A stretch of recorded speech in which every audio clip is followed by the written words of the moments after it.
उत्तर प्रदेश के सहारनपुर में उस साल रिकॉर्ड तोड़ गर्मी पड़ रही थी। सूरज जैसे आग गल रहा था। दोपहर के वक्त गांव की गलियां सूनी हो जाती थीं। गांव के बड़े बरगद के पेड़ों के नीचे बड़े और बुजुर्गों की टोलियां बैठी रहती थीं और बच्चे सुबह सुबह ही पास के तालाब और नहरों में डुबकी लगाने पहुंच जाते थे। उसी गांव के चौराहे पर एक अनोखा धनी राम का मटन चावल ढाबा था। धनी राम एक ऐसा कड़क और गुस्सैल आदमी था जो अपनी धाक के लिए जाना जाता था। धनी राम का ढाबा इलाके में मशहूर था, पर मटन से ज्यादा उसकी चर्चा वहां लगी उसकी जादुई एसी की वजह से थी। उस तपती दोपहर में जब लोग पसीने से तरबतर होते तो धनी राम के ढाबे की ठंडी हवा उन्हें स्वर्ग जैसा एहसास कराती थी। लोग मटन खाने तो आते ही थे, पर असल मकसद उस ठंडी हवा में कुछ पल सुकून बिताना होता था। धनीराम ने अपने ढाबे पर जादुई एसी लगाया है। मैंने सुना बड़ी ठंडी हवा आती है। हाँ भाई, मैं भी सुना है। चलो भाई, चलते हैं फिर वहां पे मटन चावल खाते हैं।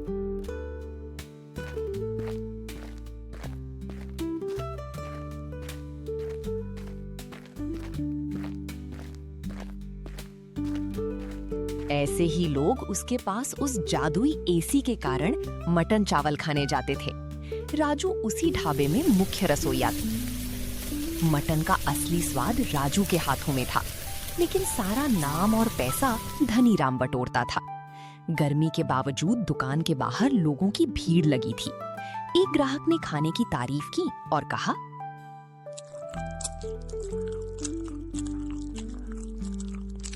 धनी राम भाई, मटन तो लाजवाब है। आज गर्मी ज्यादा है, अगर एसी थोड़ी तेज करवा दो तो मजा आ जाए। राजू को मटन बनाने का जन्म से ही हुनर था। राजू को पढ़ना लिखना नहीं जानता था, इसलिए मटन बनाने के अलावा वो कोई और काम नहीं कर सकता था। इसलिए सेठ उसे परेशान करता रहता था और पगार भी वक्त पर नहीं देता था और बात बात पर पैसे काट लेता था। अरे ओ राजू, सुनाई नहीं देता है क्या? आज फिर देर से आया है। तुझे पता है ना कि मेरी दुकान पर सुबह सुबह ही लोग मटन खाने आ जाते हैं, और तू इतनी देर से आ रहा है जैसे दुकान का मालिक तू हो। अगर कल से वक्त पर नहीं आया तो आधी पगार काट लूंगा तेरी मैं। समझ गया अच्छे से? माफ कर दीजिए मालिक, कल से देरी नहीं होगी। भट्टी के पास खड़े हुए बहुत देर हो गई है मालिक।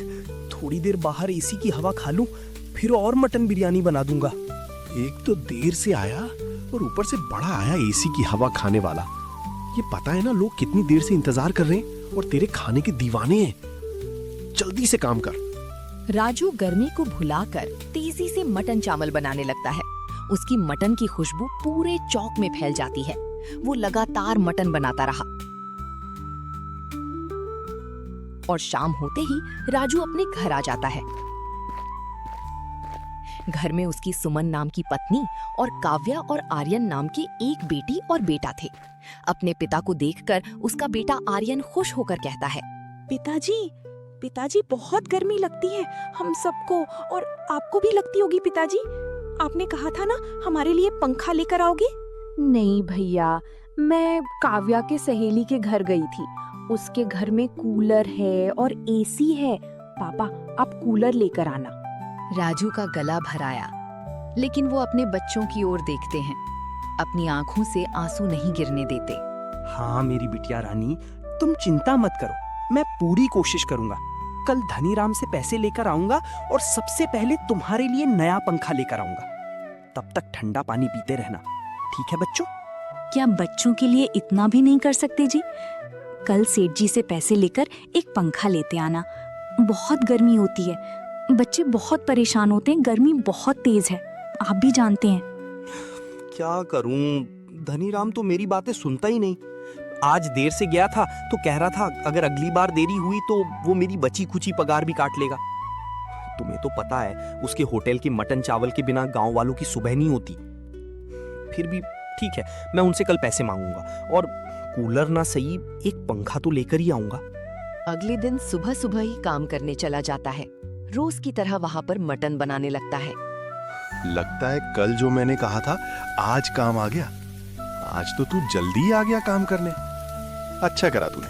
चल अब काम कर, ग्राहक आ रहे हैं, उनको भी दिखाना है। उसके बाद कुछ ग्राहक आ जाते हैं।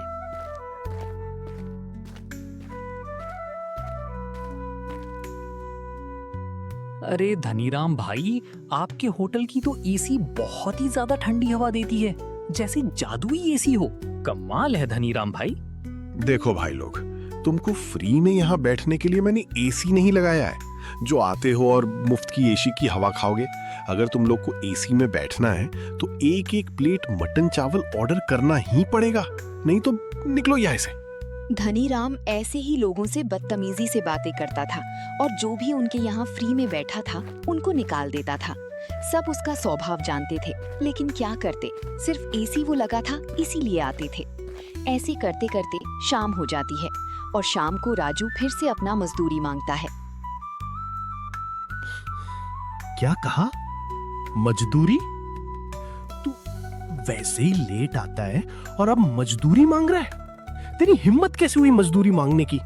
तू हमेशा लेट आता है और खाना भी ठीक से नहीं बनता है। ये पकड़ अपनी मजदूरी, 200 रुपए। आज के बाद मेरे ढाबे पर मत आना काम करने। जा, निकल जा मेरे ढाबे से। और रास्ते भर यही सोचता हुआ वो वहां से जाने लगता है। आज तो मुझे महीने का राशन लेके जाना था, सिर्फ मेरे पास 200 रुपए हैं। महीने का राशन कैसे लूंगा? पंखा तो लेके जाना था और पंखा भी कैसे लूंगा? वो रास्ते में से थोड़ा राशन, थोड़ा खाने का सामान, 200 रुपए में जो कुछ आ सकता था वो ले लेता है और जंगल के रास्ते से जाने लगता है। और वो उदास जा रहा होता है। उसे रास्ते में एक साधु बाबा मिलते हैं। बाबा बोलते हैं, बेटा, क्या बात है? इतना उदास क्यों लग रहा है? मुझे लगता है बेटा तू किसी परेशानी में है। मुझे बता, हो सकता है मैं तेरी मदद कर सकूं। कुछ नहीं बाबा, बस आपका आशीर्वाद चाहिए। बेटा तू घबरा मत, मुझे मालूम है तेरे साथ जो सेठ ने किया है ये अच्छा नहीं किया उसने। पर बेटा मैं तुझे गुफा का रास्ता बताता हूँ, वहां पर जाना और वहां पर तुझे एक कूलर मिलेगा, उसे वहां से ले आना, तेरे बच्चे गर्मी नहीं मरेंगे। राजू गुफा की तरफ जाने लगता है।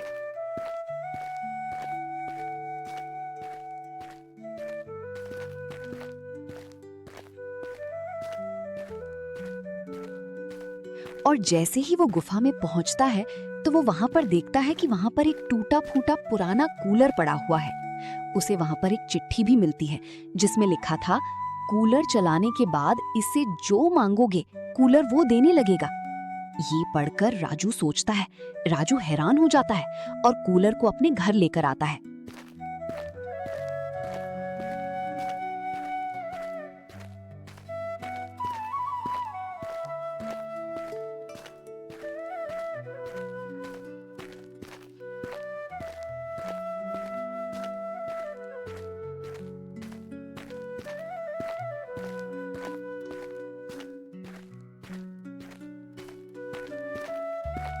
अजी, आप ये टूटा फूटा कूलर क्यों ले आए? बच्चों के लिए थोड़ा अच्छा कूलर लाते, पता नहीं ये चालू भी होगा या नहीं। वो कूलर के नीचे रखता है और कूलर से कहता है, चावल और दाल चाहिए। ये बोलते ही कूलर में से दाल और चावल निकलते हैं। राजू को जितने चावल और दाल की जरूरत होती है उतने वो रख लेता है और बाकी है बाजार जाकर बेच आता है।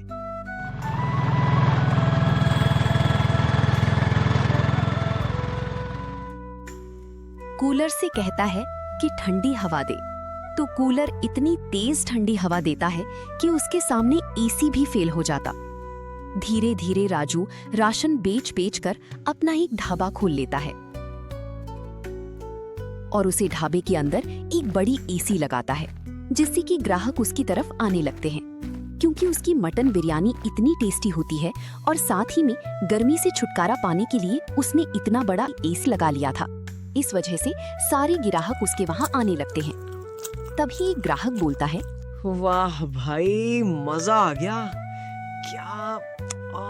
क्या अब बिरयानी, गरम गरम बिरयानी और ठंडी ठंडी एसी की हवा में इतनी स्वादिष्ट बिरयानी खाने का मजा आ गया राजू भाई। धीरे धीरे धनीराम के सारे ग्राहक राजू के ढाबे पर आने लगे।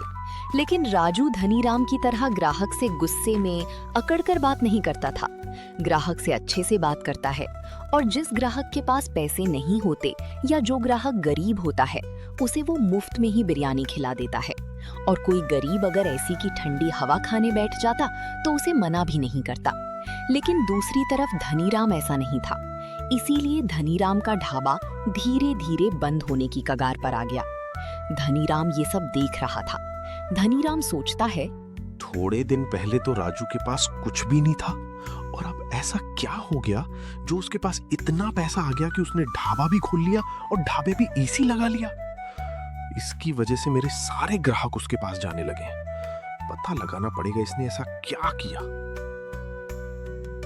धनीराम राजू की सच्चाई पता लगाने के लिए रात को उसके घर के बाहर से झांकता है और वो देखता है कि राजू कूलर से बोल रहा है, मुझे ये सामान चाहिए, वो राशन चाहिए, और कूलर उसे निकाल कर दे रहा है। धनीराम ये सब देखकर चौंक जाता है। वो तभी मन में सोचता है, तभी मैं कहूँ उसके पास इतना पैसा कहाँ से आया कि इसमें ढाबा खोल लिया और ढाबे में एसी लगा लिया, और उसके बाद भी इसके पास इतना पैसा कहाँ से आ रहा है? अच्छा, तो उसको जादुई कूलर की वजह से आ रहा है।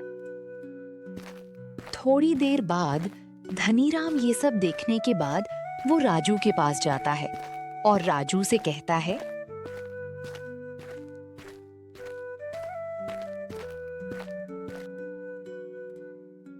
राजू, मुझे माफ कर दे। मेरे शुरू में पैसों के लालच में आकर तुझे बुरा भला बोल गया और अपना ढाबे से निकाल दिया। अब मुझे समझ में आया कि लोग मेरे एसी की वजह से नहीं, तेरी बिरयानी के स्वाद की वजह से ज्यादा आते थे। लेकिन अब मेरे ढाबे पर कोई नहीं आता राजू, मैं भूखा मर जाऊंगा, मुझे कोई रास्ता बता। धनीराम बहुत चालाक था। वो सिर्फ राजू के सामने अच्छा बनने का नाटक कर रहा था। उसके हृदय में कोई परिवर्तन नहीं आया था। वो राजू से धीरे धीरे बात करता है और करते करते राजू उसे पूरा सच बता देता है। राजू बहुत भोला था, इसीलिए उसने पूरा सच बता दिया कि उसे कैसे वो जादुई कूलर मिला। ये सब जानने के बाद धनीराम लालच में आकर जंगल की तरफ चल दिया।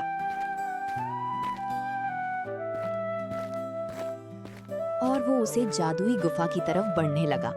उसने सोचा कि उसे भी वो जादू कूलर मिलेगा और वो यही सोचते सोचते उसे गुफा की तरफ आगे बढ़ने लगा। वो गुफा पहुंचने के बाद देखता है कि वहां पर कोई जादुई कूलर नहीं था। वो ये सब देखकर गुस्से में आ जाता है और वो सोचता है कि उसे राजू ने बेवकूफ बना दिया। उसने उसे गुफा का गलत पता दिया, जबकि राजू ने ऐसा कुछ नहीं कहा था। राजू ने सब कुछ उसे सच बताया था। धनीराम वापसी गुफा की तरफ से जाने लगता है और वो चुपके से राजू के घर से वो कूलर चुरा लेता है। कूलर चुराने के बाद वो कूलर से कहता है, मुझे मटन बिरयानी चाहिए। कूलर में से मटन बिरयानी तो निकलती है, लेकिन पूरी जली हुई, जिसे धनीराम देखकर हैरान हो जाता है। और साथ ही में एक चिट्ठी भी निकलती है जिसमें लिखा था, लालच करने वालों का हमेशा बुरा ही होता है। और वो कुल्लर वहां से हमेशा के लिए गायब हो जाता है। धनीराम अपना सर पकड़कर रोने लगता है। वो समझ जाता है कि लालच बुरी बला है। थोड़ी दिनों बाद धनीराम राजू के पास जाता है और उससे कहता है, मुझे माफ कर दो राजू, मैं लालची हो गया था। राजू धनीराम को माफ कर देता है। धनीराम वहां से चला जाता है।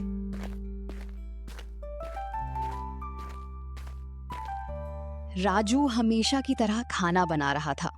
इस वक्त शहर से कुछ लोग आते हैं और आते ही वो राजू से कहते हैं,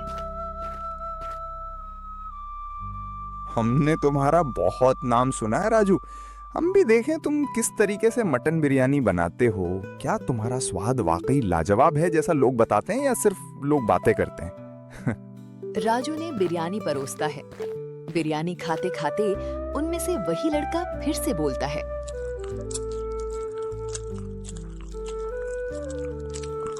हमने तो सोचा था ये नाम सिर्फ यूं ही है, लेकिन तुम वाकई में इतनी स्वादिष्ट बिरयानी कैसे बनाते हो? क्या हमारे साथ शहर चलोगे? हम तुम्हारा वहाँ एक बड़ा सा रेस्टोरेंट खुलवाएंगे। लेकिन राजू ने मना कर देता है। वो इसलिए नहीं जाने से मना करता क्योंकि वो इस गांव की मिट्टी से जुड़ा है। इसी गांव में रहकर गांव वालों की सेवा करनी है। लेकिन शहर के लोग चाहते थे कि वो वहां आएं और शहर के लोग ऐसी बिरयानी का स्वाद ले सकें। आप फिक्र मत करो भैया, मैं शहर के लोगों तक इस बिरयानी का स्वाद जरूर पहुंचाऊंगा। शहर के लोग हैरान थे कि राजू वहां आना नहीं चाहता और इस बिरयानी का स्वाद शहर तक किस तरीके से पहुंचाएगा।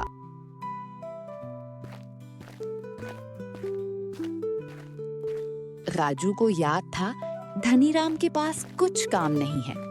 राजू धनीराम को बुलाता है और धनीराम से कहता है कि धनीराम भाई, तुम्हारे पास कोई काम नहीं है और तुम शहर में रह सकते हो। मैं तुम्हें बिरयानी बनाना सिखा देता हूँ। तुम शहर में बड़ा रेस्टोरेंट खोल लेना।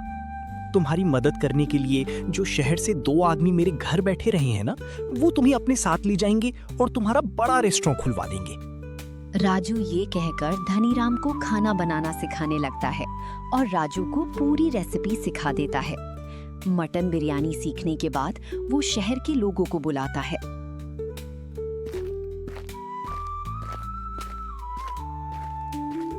शहर के लोग धनीराम को अपने साथ शहर ले जाते हैं।